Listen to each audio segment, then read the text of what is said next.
case.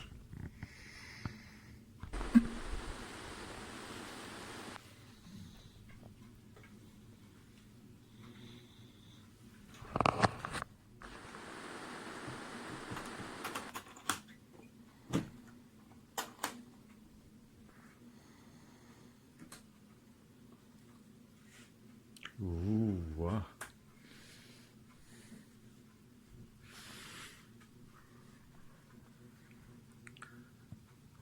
A carton style foam,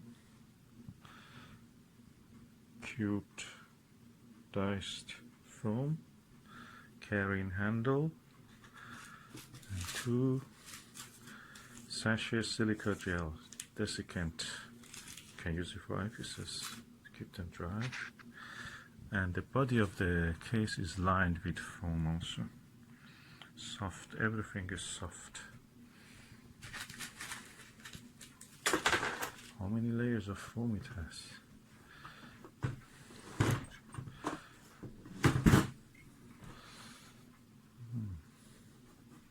Look, one big chunky layer of foam, elegant. Now let's put the things that I want to put here. Okay, I'm going to put the very lightweight eyepieces which are really good at their class.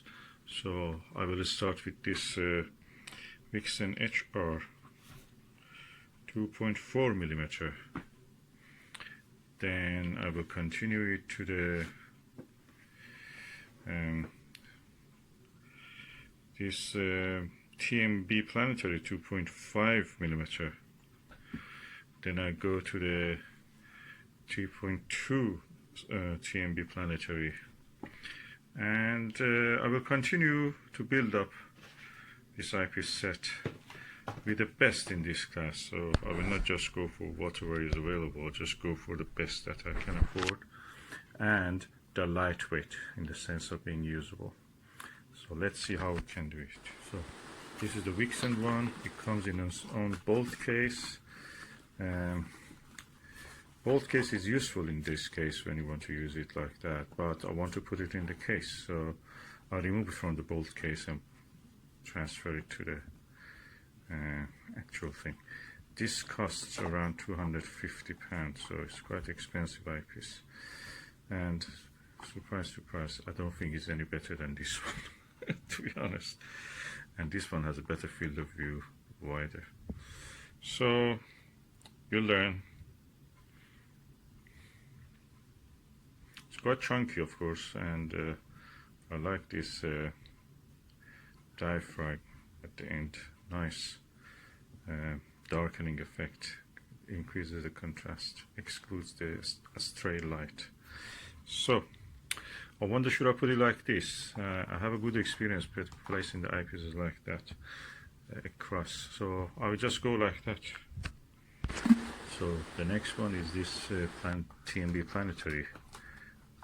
That is a 2.5 millimeter.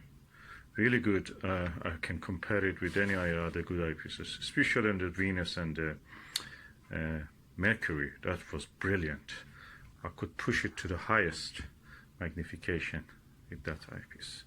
So TMB Planetary will be here.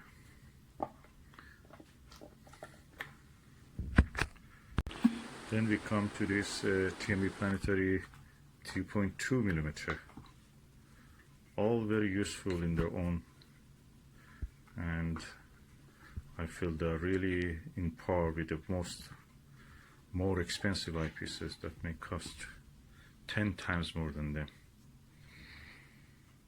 Then you will be surprised to know that this very cheap orthoscopic 4.8 millimeter is really good. Really enjoyed using this, so I'm putting it here also. And in succession of the increasing of the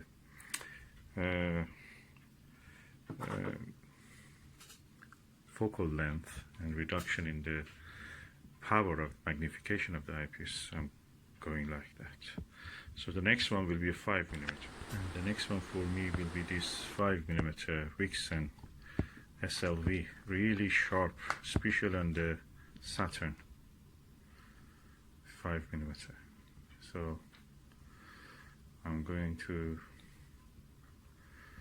enjoy this eyepiece. Really good eye lens, and nothing better than this.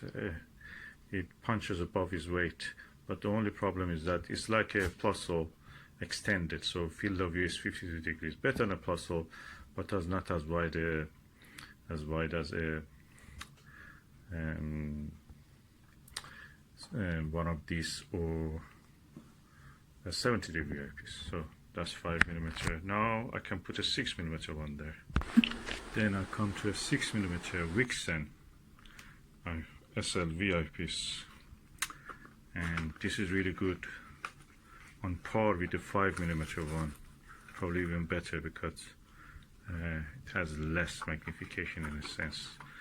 If you have a tracking tripod mount, that really is good. So 50 degrees field of view, 6mm. So I will place this here. Then we come to a 7mm TMB Planetary, really good eyepiece, really versatile. Look at the size of the eye guard. You can rise it. It has also rubber, and you can rise it easily or push it down. Also the for excluding the light, you can actually rise the eye guard. Very versatile. 22 pounds from new, and really works. I can tell. The only thing which is better than this is a Nagler 7mm. In that range, there is nothing better than this, so far as I have found. So 7mm goes there. Here I have a Starguider 8mm ED eyepiece, which nicely should go here. Beautiful, color coded with a gold margin. Big eye lens, and I think this is around 62 degrees field of view. Quite chunky, heavy, and nice field stop, and I like it. A very good value for money. New, you can buy it for 42, 43 pound. Used with anything between 25 to 35. So the 8mm Starguider ED comes here.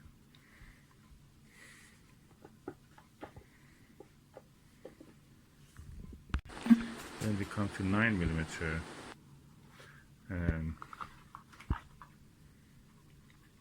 TMB Planetary, which again goes here. Very capable eyepiece. Let me show you the eye lens. Quite large and well designed and built. Mechanically superb, and optically also. So 9mm goes here. Okay, I've decided to remove this orthoscopic eyepiece from here, just for the sake of, space, also that it doesn't exactly match with the others orthoscopies. I can make a case just for those orthoscopic eyepieces. So I'll remove that, and everything comes one row, one part upper. So have no more space here. Okay, I've decided between the 7 TMB and the 8 Starguider. Put my 7.5mm Takahashi LE, which is a nice eyepiece. And let's see how it goes here. Yeah, nice. Yeah, good. So that goes there. I want to have good quality, at the same time lightweight. Then I will have the 9, 12 and 12.5mm Takahashi LE. So let me just take this out. Yeah. So Takahashi LE comes here, 12.5mm. This way I will be able to use it. When it is in the box, practically I tend not to use them. And here in this row I bring the 18mm Takahashi LE eyepiece, which is a nice, good eyepiece. Bigger field of view than a orthoscopic. So far we have here 12 eyepieces, so I have a few more spaces here. Let me see what can I put there. Then we come to a big jump.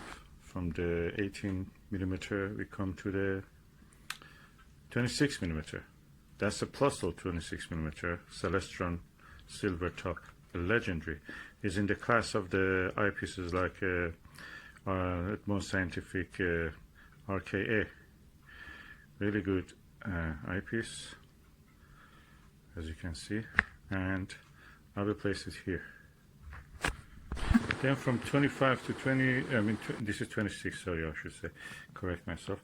From 26, I don't have any eyepiece that actually fits in the 1.25 inch eyepiece holder. Maybe I have, but they're not very good, or I have too many of the 26mm.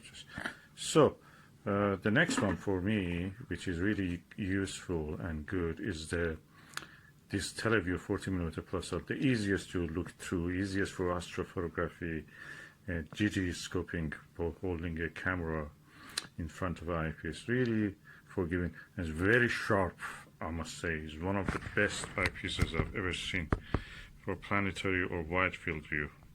So for me, this 40mm comes here, and or probably I should put it like this against the others.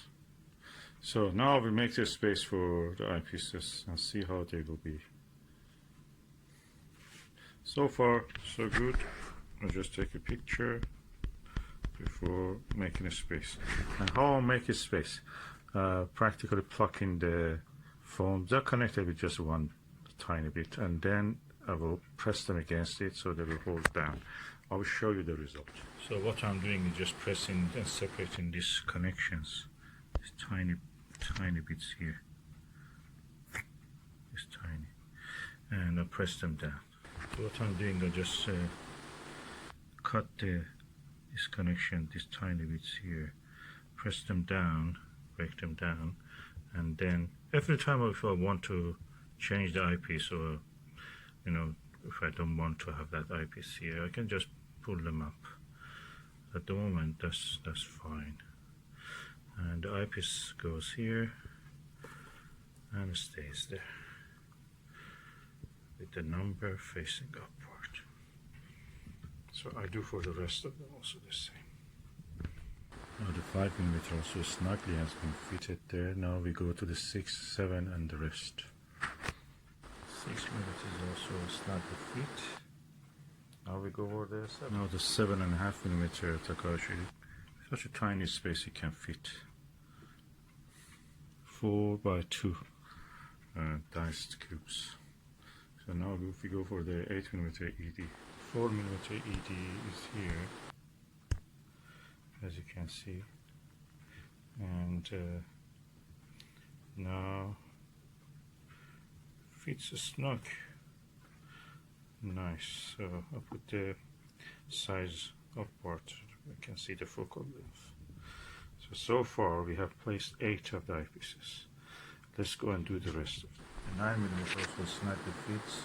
I've decided to put a 40mm in this line with this bigger one. So Takahashi 18 and 12.5 goes with the 26mm Celestron in this space. I think that's a better use of the space. So let's do it. 12mm also has gone there. Now we go for the 40mm, which very nicely actually can fit here. Now this is the space for the Televue 40mm eyepiece. This kind of cap they make, they say, is made for 1.25 and 2 inch eyepiece. It's a bit weird, and I see a lot of people just replace it with the, I guess lust is loose most of the times. So people replace it with those yellow caps that somebody is selling them everywhere in the eBay even. So now this is placed.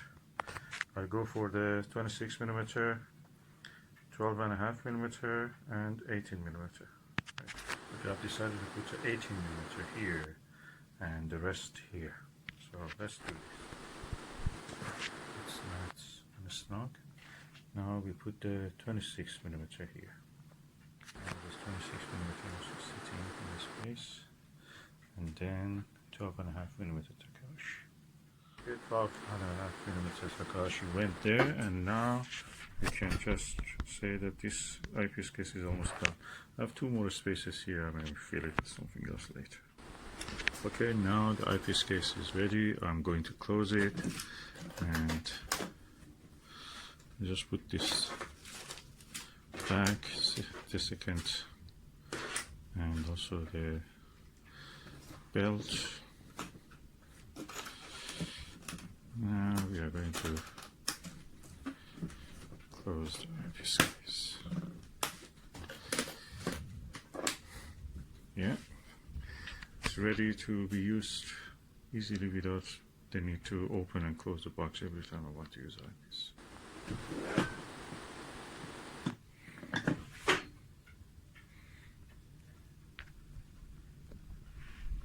Okay, my purpose of making this box of this case of eyepieces was to have eyepieces that are in weight equal to each other, not very far.